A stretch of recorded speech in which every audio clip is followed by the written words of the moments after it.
안녕하세요. 저는 결혼한 지 1년도 안 돼서 이혼을 결심한 20대 후반 여성입니다. 조금은 늦은 감이 있지만 이제라도 엄마와 제 인생을 바로 잡아보기 위해서 용기를 냈었지요. 사실 제가 남편에게 원했던 건 일반적이지는 않았어요. 물론 그렇다고 엄청나게 대단한 걸 바랬다고도 생각하지 않고요. 그렇다고 제 입장만 요구한 것도 아닙니다. 정말 이거 딱 하나만 해주면 제 모든 걸 주겠다고 생각했는데 그 약속 하나를 지키지 못하는 놈이었더라고요. 제가 원하는 게 워낙 선명했기 때문에 결혼하기 전 분명히 제가 확인하고 또 확인했었거든요. 그리고 전 남편한테 수십 번이고 설명을 해줬지요. 이것만큼은 내 인생에서 가장 중요한 일이고 절대 포기 못하니까 만약 당신이 동의하지 않는다면 여기서 끝내고 서로 다른 사람 찾자고 말이에요. 분명히 그때 남편 놈은 제가 원하는 걸 무조건 들어주겠다 맹세를 했었고 저는 바보처럼 그 말을 철석같이 믿어버렸네요. 그 약속이라는 게 뭐냐면 바로 혼자 계시는 저희 엄마를 같이 모시고 사는 일이었습니다. 일단 이 부분에 대해서 설명을 드리기 위해서는 저희 집안 배경에 대해 정확하게 설명을 드려야 하는데 저는 어릴 때만 해도 사업을 하시는 부모님 밑에서 태어나 외동딸로서 아주 유복하게 자랐어요. 아빠가 운영하시는 회사도 작은 중소기업이긴 하지만 문제없이 잘 돌아가고 있었고 특히나 조부모님과 외조부모님 양쪽 다 저희 집보다 훨씬 더 잘 사시는 분들이었거든요. 항상 집안이 화목하고 여유가 있었고 친가와 외가 사촌들끼리 모두 화목하게 지내는 등 중학교 시절까지는 정말 남부러울 거 하나 없다는 말처럼 모든 게 완벽하다 생각했습니다. 하지만 제가 중학교 3학년 때 저희 아빠가 한순간에 사고로 돌아가시고 그 뒤로는 화목했던 저희 집이 와르르 무너지기 시작했지요. 유난히 웃음이 많았던 엄마는 아빠를 먼저 보낸 슬픔을 견디지 못하고 매일같이 눈물을 흘리며 술에 의지하며 지내셨고 친가 친척들은 할머니, 할아버지를 포함한 모든 분들이 저희 엄마 때문에 아빠가 돌아가셨다는 식으로 말씀하셨습니다. 모임에서 돌아오는 엄마를 밤에 마중 나갔다가 그만 뺑소니를 당하셨거든요. 안 그래도 엄마 역시 모든 일이 본인 책임이라며 자책을 하고 힘들어하셨는데 거기에 엎친 데 덮친 격으로 아빠 쪽 친척분들이 장례식장에서 아빠의 죽음이 모두 엄마 책임이라며 화를 내고 난동을 부리는 바람에 엄마의 상처가 더욱 깊어졌어요. 그 이후로도 한동안 엄마는 정상적인 생활을 못하시고 매일 집에서 울다가 술만 드시면서 힘든 시간을 보냈습니다. 불행 중 다행일까요? 아빠가 생전에 모아두신 재산과 외갓집이 경제적으로 넉넉하기 때문에 엄마와 제가 둘이 사는 데에는 전혀 문제가 없는 상황이었고 아빠와 셋이 살던 전원주택은 그날 이후 바로 정리해버렸네요. 그리고 엄마와 저는 학교 근처의 아파트로 이사와서 지금까지 그대로 살고 있고요. 아직까지 저희 엄마는 정신과 치료를 꾸준히 받아야 할 만큼 여전히 아빠가 사고 난 그날로부터 벗어나지 못하고 계세요. 철이 일찍 들어버린 저는 엄마를 위해 대학도 집에서 통학할 수 있는 곳으로 다녔고 직장도 연봉보다는 정확한 시간에 퇴근하면서 집에 무슨 일이 있을 때마다 연차나 월차를 쓸 수 있는 직장으로 구해야만 했습니다. 저의 외할머니, 외할아버지는 이제 그만 엄마를 당신들에게 맡기고 제 인생을 살라고 말씀하시지만 올해로 외할아버지 연세가 80이 넘으셨고 외할머니도 내후년이면 80이세요. 두 분 모두 오히려 보살핌을 받으셔야 할 입장이신데 어떻게 온전치 못한 엄마를 맡기겠습니까? 남들이 보기에는 제가 넓고 좋은 집에 살고 좋은 차를 타고 다니기 때문에 누가 봐도 여유 있는 집에서 잘 살고 있는 줄 알겠지만 실제로는 전혀 그렇지 않아요. 집에 엄마를 두고 밖에 나와 있으면 온 신경이 전화기에 쏠려 있을 만큼 제 나름대로의 고충이 많거든요. 실제로 엄마가 몇 번이나 사고를 칠 뻔한 적이 있기 때문에 집안 상황을 볼 수 있게 거실과 안방에 방범용 CCTV 같은 걸 설치해서 엄마가 잘 있는지 확인해야 안심할 수 있습니다. 이런 상황이니 연애는 애초에 생각도 안 하고 살았어요. 진작부터 제 인생은 엄마를 위해 살아야겠다 생각하고 결혼도 포기했었거든요. 그러다 직장 생활하던 중에 지금의 남편을 만나게 되었고 저보다 4살 많은 나이에 모든 것을 이해해 줄 것만 같은 자상함에 마음의 문을 열었습니다. 연애를 하면서 저는 그전까지는 남들에게 집안의 아픈 사정들을 말한다는 건 생각도 못할 일이었는데 이상하게도 남편 앞에서는 그런 소리들이 술술 나오더라고요. 그렇게 연애한 지 1년이 조금 넘었을 때 남편이 제게 먼저 결혼하자는 이야기를 꺼내길래 저는 바로 거절했습니다. 엄마 때문에 나는 결혼해서 가정 꾸릴 생각이 없다고 말이에요. 그러자 남편이 대뜸하니 우리가 결혼해서 장모님 모시고 살면 되는데 뭐가 문제냐고 하는 겁니다. 그때는 제가 너무 순진했었나 봐요. 왜냐하면 진짜로 결혼해서 우리 셋이 행복한 가정을 이룰 수 있다고 믿었거든요. 그래도 혹시 몰라서 결혼식 준비하는 동안 몇 번이고 남편에게 확인하고 또 확인했지요. 지금이라도 자신 없다 싶으면 전부 다 물러주겠다고요. 하지만 남편은 끝까지 자기가 장모님을 책임질 테니까 그 어떤 걱정도 하지 말라며 저를 안심시켰고, 그래도 남편한테 미안한 마음에 처음 1년 동안은 저희끼리 신혼생활을 즐긴 다음 모시고 살 계획을 세웠습니다. 그래서 아파트에 딱 1년짜리 월세 계약을 하게 된 거고요. 저희 엄마 집이 48평이기 때문에 나중에 아이까지 낳게 된다 하더라도 전혀 사는데 문제가 없는 상황입니다. 그렇게 딱 1년만 분가해서 신혼 생활하다가 그 뒤로는 엄마 집에서 지내기로 한 거였죠. 비록 남편이 모아놓은 돈이 별로 없었지만 크게 신경 쓰지 않았습니다. 제게는 돈보다 더 중요한 문제가 해결된 거나 마찬가지였으니까요. 결혼할 당시에 남편에게는 8년 된 중고차가 한 대 있었는데 결혼식 올리고 며칠 후에 외할아버지가 저희 두 사람을 부르시더니 행복하게 잘 살라는 덕담과 함께 남편에게 4천만 원짜리 국산차를 선물로 주시더라고요. 그 정도로 저희 남편은 집안 식구들의 기대를 한몸에 받았고 본인만 약속을 잘 지켰으면 앞으로 앞길이 창창했을 겁니다. 사실 돈 이야기는 웬만하면 자제하고 싶지만 집안이나 재력 같은 건 하나도 안 보고 오직 남편의 사람됨됨이만을 믿고 결혼한 거라서 양가 집안 차이는 꽤나 있는 편이었어요. 시부모님은 아직 본인들 명의 집이 없으시고 오래된 상가 건물 2층에서 새들어 살고 계십니다. 뭐 남편 말에 따르면 옛날에는 그래도 이 정도까지는 아니었다고 해요.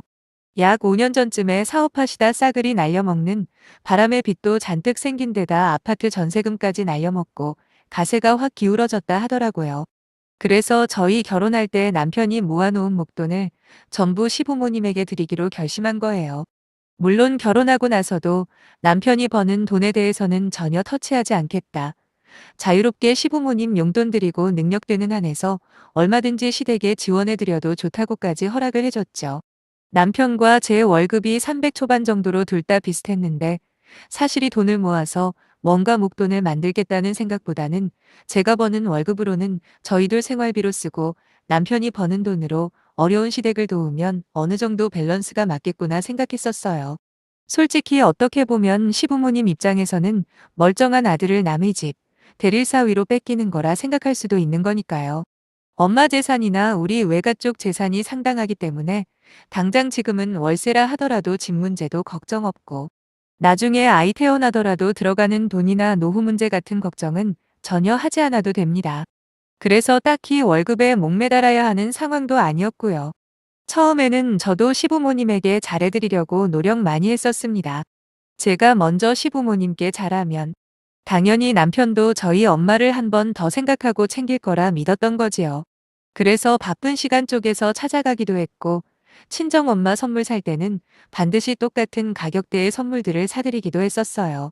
그랬더니 시부모님 두 분 모두 저를 이뻐해 주시더라고요. 물론 남편도 저한테 고맙다는 말을 입에 달고 살았고요. 그렇게 저희 결혼 생활에는 아무런 문제가 없다 자부하고 살았어요. 그런데 웬걸 결혼하고 9개월쯤인가 지났을 때 남편이 갑자기 회사를 그만두고 싶다는 겁니다. 이유인즉슨 자기가 꼭 하고 싶은 공부가 있었는데 그 자격증을 따면 더 좋은 회사에 취직할 수도 있고 연봉도 훨씬 많이 받을 수도 있다고 하길래 그렇게 하라 했습니다. 그날 이후로 남편은 회사를 그만두고 집에서 놀기 시작했고 처음에는 공부한다면서 책도 몇 번 사는 것 같더니 그 뒤로는 맨날 친구들 만나서 술 마시고 놀러 다니더라고요. 그리고 남편이 회사 그만둘 때 받았던 퇴직금 역시도 전부 통장제로 시부모님께 드렸기 때문에 졸지에 남편이 놀고 먹는 용돈까지 전부 제가 해결하는 상황이 돼버렸네요. 솔직히 이때까지만 해도 저는 이해할 수 있었습니다. 물론 그런 저를 바보 같다 욕하실 분들이 훨씬 많겠지만 제게 남편이라는 존재는 우리 엄마를 평생 모시고 살겠다 약속한 것으로도 어느 정도 잘못은 용서가 될 만큼 소중한 사람이었거든요. 하지만 남편이 일을 그만둔 뒤로 딱 2달이 지났을 때 시어머니가 제게 전화를 하시더니 남편이 매달 120만 원씩 보내고 있던 생활비를 앞으로는 저더러 보내라 하는 겁니다. 제 월급만 놓고 보면 300만 원 겨우 될랑말랑하는 수준이었지만 그래도 예전에 저희 외할아버지께서 제 앞으로 해주신 상가 건물 2채에서 나오는 월세 수입이 매달 500 정도 되거든요. 그러다 보니 금전적으로 시부모님 생활비 120만 원씩 드리는 게 불가능하지는 않았어요. 어차피 한두 달이면 이제 본격적으로 엄마랑 같이 살아야 하는 시점에서 문제를 만들고 싶지는 않더라고요. 그리고 남편도 하루빨리 일을 시작할 거라 믿기도 해서 큰 마음 먹고 원하는 대로 해주기 시작했습니다. 하지만 시간이 흐를수록 시부모님들의 요구는 날로 커져만 갔고 남편도 씀씀이가 점점 커져서 그쪽 식구들에게 들어가는 돈이 점점 늘어나는 게 아니겠습니까? 거기다 남편에게 언제쯤 공부가 끝날 것 같냐고 물어볼 때마다 남편은 자기 일은 자기가 알아서 하니까 신경 쓰지 말라는 날선 대답만 돌아오더군요. 작은 호의에도 감사할 줄 아는 남편은 온데간데 사라져버린 느낌이었습니다. 시간은 자꾸 흘러 드디어 처음 결혼할 때 약속했던 신혼생활 1년이 거의 다 끝나가고 있었고 저는 뭔가 잘못됐다는 불안한 마음을 애써 모른 채 하며 남편에게 이제 슬슬 엄마랑 같이 살 준비를 하자고 했더니 아니나 다를까 완전히 변해버린 남편은 황당한 소리만 늘어놓는 겁니다. 자기가 결혼하고 나서 그동안 지켜봤다면서 장모님 혼자 사셔도 큰 문제 없는 것 같다네요. 꼭 우리가 같이 살아야 되냐 물어보길래 저는 그게 무슨 소리냐고 애초에 결혼하기 전에 약속했던 일이다. 거기다 친정엄마가 겉으로 보기에는 아픈 것도 없고 멀쩡해 보이지만 지금도 약을 드셔야 할 만큼 정서적으로 많이 불안한 상태라고 설명을 해줬습니다. 아니 내가 당신에게 나가서 돈을 벌어오라고 재촉을 하기했냐? 아니면 하루 종일 집에 있으면 집안일이라도 해놓으라고 눈치를 준 적이 있냐? 나는 나름대로 최대한 편의를 봐줬다고 생각한다. 그런데 이제 와서 신혼생활 1년 끝났으니 처음 약속대로 친정엄마 모시고 셋이서 같이 살자고 하는데 왜 딴소리를 하냐고 화를 버럭 내버렸습니다. 남편은 제가 화난 모습을 보고도 눈 하나 깜짝하지 않더라고요. 딱히 장모님이랑 같이 사는 게 싫은 건 아닌데 뭐 이런 식으로 말을 질질 끌면서 자기가 볼 때는 그렇게까지 심각한 상황이 아닌 것 같다는 헛소리를 해대길래 심각한 상황이던 아니던 약속은 약속이라 강하게 밀어붙였지요. 그랬더니 갑자기 불쌍한 표정을 지으면서 오히려 자기 부모님이 훨씬 더 불쌍하지 않냐고. 아직도 집도 하나 없는데 냄새나는 치킨집 2층에서 살고 있는 게 너무 마음이 아프대요. 아니 시부모님이 집이 없는 게 제 탓도 아니고 거기다 그동안 그렇게 챙겨드렸으면 된 거지 이 타이밍에 할 소리는 아니라고 잘라버렸어요. 이쯤 되면 남편도 포기할 줄 알았는데 웬걸 더 황당한 소리를 늘어놓는 게 아니겠습니까? 우리 엄마만 좋은 집에 사는 게 어디 있냐고 저더러 자기 부모님 아파트 한 채만 사달라네요.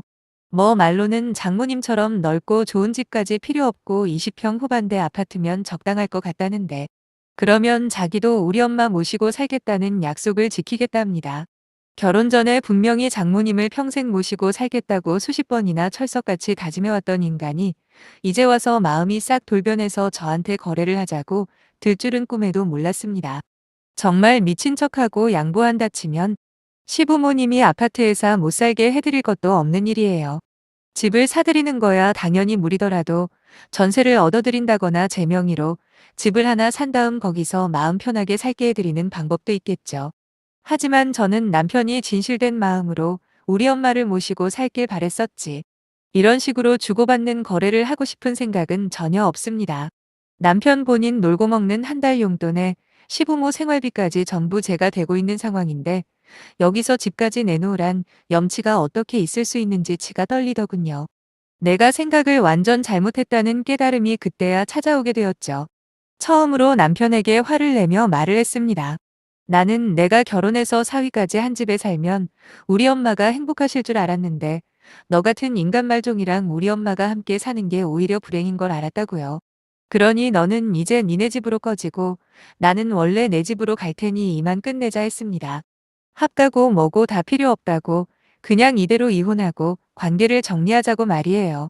천지를 모르고 까불던 남편은 그제서야 정신이 번쩍 들었는지 그냥 농담 삼아 해본 소리라고 너스레를 떨더라고요. 그리고 안면몰수하고는 당장이라도 장모님 모시고 살고 싶어 죽겠답니다. 하지만 이미 저는 빨간 약을 먹은 영화 속 주인공처럼 현실을 정확하게 파악해버린 뒤였지요. 어차피 지금 사는 신혼집은 마지막 월세를 낸 상황이라서 저는 간단한 제 집만 챙기고 남편 차키까지 뺏은 뒤에 엄마 집으로 건너와 버렸네요.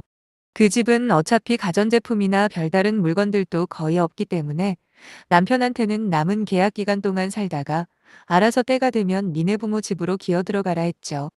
혹시라도 제가 집에 있지 않을 때 우리 엄마 집으로 찾아올까 싶어서 집 현관문 비밀번호도 바꿔버렸고, 엄마한테도 한서방이 아주 나쁜 인간이라서 이혼할 거니까 집에 찾아와도 문 열어주지 말라며 신신당부를 했네요. 집주인에게는 진작에 계약 연장하지 않고 이달까지만 산다고 통보했었기 때문에 따로 처리할 건 없습니다. 그리고 외할아버지가 사주신 남편 차는 중고차로 팔아버리려고 내놓은 상황이고요. 그 뒤로 몇 번이나 남편이 집에 찾아와서 현관문 앞에 무릎 꿇고 잘못했다며 빌더군요.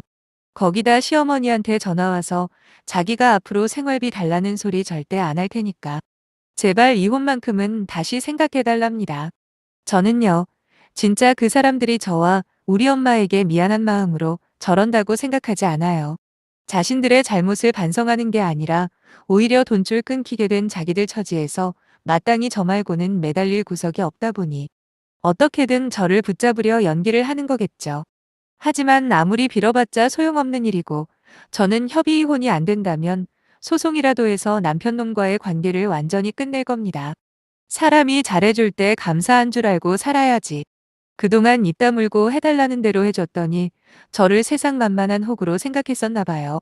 최대한 서둘러서 빠른 시일 내에 모든 관계를 정리하고 싶은 마음뿐이네요.